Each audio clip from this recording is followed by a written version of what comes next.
I'm here to talk about Laksh. 20 years ago, this film that we had done, I was very young. I was hardly an actor, and Farhan was a friend who had suddenly become like this incredible mind. I saw his first film. I was like, how has this person made this film? How? Where did he get the courage or the knowledge or the information or the how? And he had written this beautiful, beautiful script, and more than the story and more than the big cause, it was the character of Karan Shergill that was me. I don't know what made Farhan cast me, but perhaps that director's mind could see through and understand a person's countenance and know that this human has been through certain things that is going to make him the perfect cast for this film. I genuinely do feel at that particular point of time, I definitely hands down was the perfect human, not the actor, but the perfect human to be cast in this film, Laksh. Because I had been through all those experiences in very, very similar ways. Karan Shergill was me. I did not need to do much. The naivety, the spontaneity, the anger, the being on that cusp of maturity, learning the ways, being completely confused and dumbfounded as to what am I going to do in my life, not having any avenues that looked hopeful. I went through that crossroad so greatly and so intensely in my life that it just came naturally to me. Karan Shergill was a joy to enact, to perform, to be. It was just such an incredible, and incredibly difficult journey for me. It was the first film that I did sing sound, and it did not help my mind with my stutter at all. The silence was deafening. The silence was traumatizing on set. My first sing sound film. Up until then, you could hide behind the noise, and now it was a very, very courageous time, I must say. I must give myself a pat on the back. Really worked hard, really gave it my all, prayed a lot, rehearsed and practiced a lot. Really enjoyed so many aspects of this film. Main Aisa Kyun Hu, the song, I think that song by itself is a journey and a story by itself. The way Farhan has conceptualized that song, the finesse of that song. Actually, the finesse is Farhan. Farhan is he's so precise, and he's so, I'm supposed to be a perfectionist, but when I see Farhan, by the way, I don't think being a perfectionist is a compliment as such. I just see it as something that someone aspires and sees, in his mind so clearly that he wants it exactly that way. But over the years, I've also learned that perfectionist does not mean that you need to get it right. Being a perfectionist is trying to create something on the outside that you're seeing very clearly on the inside, and I think that's what Farhan is.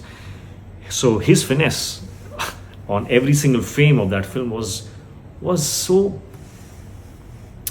satisfying to watch. When I used to see the frames of Laksh, it used to be satisfying because the symmetry or the cleanliness of the lines and the tehrav of each frame was so soothing. Yeah, it was so soothing. and such a difficult film for Farhan to make. But I was talking about Main Aisa Kyun. Prabhu Deva came in and gave me steps that I thought were impossible to do. But he also gave me a tutor, a teacher, and time. He gave me 2 months. So Farhan, did a genius move. He choreographed that song much before we shot it, 2-3 months before. I could see what I had to do. The main steps were shown to me, and then Prabhudeva had sent me a teacher who then worked with me for 2 months while I was shooting for other scenes in Lakshya in Delhi. Every evening I used to come back and do a little bit of that dance, and that's how perfection was achieved. I guess I'm not saying it was perfect, but you know what I mean. Prabhudeva's vision, Farhan's vision, my effort and my practice, everything came together, and it became something of some value. Just such a joy and so full of gratitude that I got to work with people who knew what they were doing when I did not. I had no idea. I was just following instructions. And one of the main instructions, the most beautiful instruction that I got from Farhan. By the way, Lakshya has been a turning point in my film as well as an actor, because here I was working with a director for the first time in my life who told me to ignore the camera. I so clearly remember this one scene that I was doing where I was at the bar, and I was speaking to Preeti on the phone, and the camera was placed at a particular point, and I asked Farhan, do you want me to face a little bit like this so that you can see my eyes, because the way I'm talking in your camera there, I don't think the camera is going to see my eyes. And he said, Hrithik, the camera is my job. You feel free. Just do what you need to do. He almost said it admonishingly a little bit, because I remember he was like, hey, why are you bothered about the camera? The camera is my job. You do your job. You do you. I will make sure the camera sees you in the best possible way. So it took me aback a little bit, but also it lit up something in my brain. I was like, whoa, that means what he's actually asking me to be is free. And that should be such a source of joy for an actor to just be free. Okay, I want to turn here and I want to say it here. I don't want to look there. I don't want to do this. I'm free. My free will as an actor. Amazing.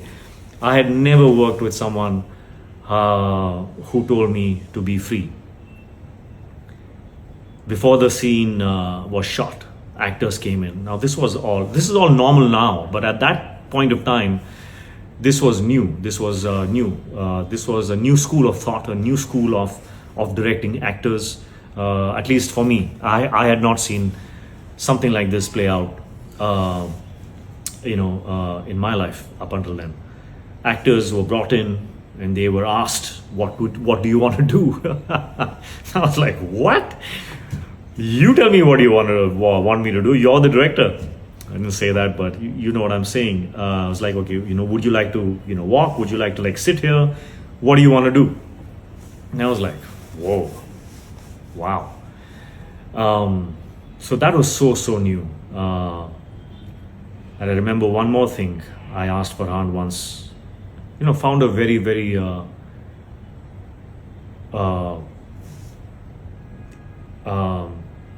found a very silent moment between Farhan and I, and because I wanted my question to carry weight, and I asked him, Farhan, how do you want me to play this character? How do you see me? Do you have any references? Do you have any other actors in other films that I can watch? And he said, with equal amount of weight in his words, he said, I want you to just be you. You just be you. I had no idea what that meant because I didn't know how to be me. It threw me into chaos in my head. It's like, how do I find me? I don't even know me. Damn. What do I do? No references, because that would make my life so easy. I can just, I can embody that. I can embody that. Are you saying I have to embody me? I don't even know what me is. And that's when it struck me that that is what I need to play in this film. I need to play not knowing, because that is me. And I said, oh, that's going to be so hard, to not know and then use the not knowing and say my lines. Oh my God, my hair is standing on ends, because I remember that moment so clearly. It threw me into such deep fright and such deep excitement at the same time. I was like, I want to do this, but I don't know how. But it's going to be so exciting. Wow. So thank you, Farhan, for that, and thank you, Ritesh, for making this film. Such a difficult film to shoot. So many of us in Ladakh, minus 17, minus 15, sometimes minus 25. Shooting nights, 4 a.m., 5 a.m., packing up, and I could see Farhan going through, this catharsis of having to build this really tough exterior and having to be really hard on every single person, because he was being hard on himself as well, and he meted that out to everyone else. It was the only way. It was the only way. And he was a very, very hard taskmaster when he was on set. And of course, his usual, jovial, fun self when not on set. So it was like dealing with almost a split personality. But it made sense. It made sense. It taught me that, that's the uniform, the soldier's uniform that you have to wear if you're up against a challenge like this. And he did it incredibly well. And then I also saw him, break that through the film and get accustomed to the hardship. And I saw that growth in him, and it was very inspiring to see. It was very, very inspiring. I love the way that how Ritesh supported Farhan through the making of the film. It was truly an incredible journey for me. Incredible that 20 years, I think Lakshya and the glory of Lakshya, perhaps even the glory that it didn't see when it was actually released in 2004. Over 20 years, it has just, become this giant. It's become like such an identifiable, relatable, it's become everyone's film. I've heard so much chatter and discussions, and so many narratives have happened because of Lakshya, that I truly think that it's a film that was destined to be. It has gone a long way in changing people's lives and livelihoods as well. So I'm just full of gratitude that this film happened in my life, and that I got a chance to grow via this film and via these people that I worked with. So thankful. So thank you, and congratulations to the team of Lakshya on its re-release after 20 years. It's a memory that I hold very, very dear to my heart. And thank you to PVR Inox, where it's going to be seen again on the big screen. I can't wait to watch it with all of you. Congratulations to us again, and thank you.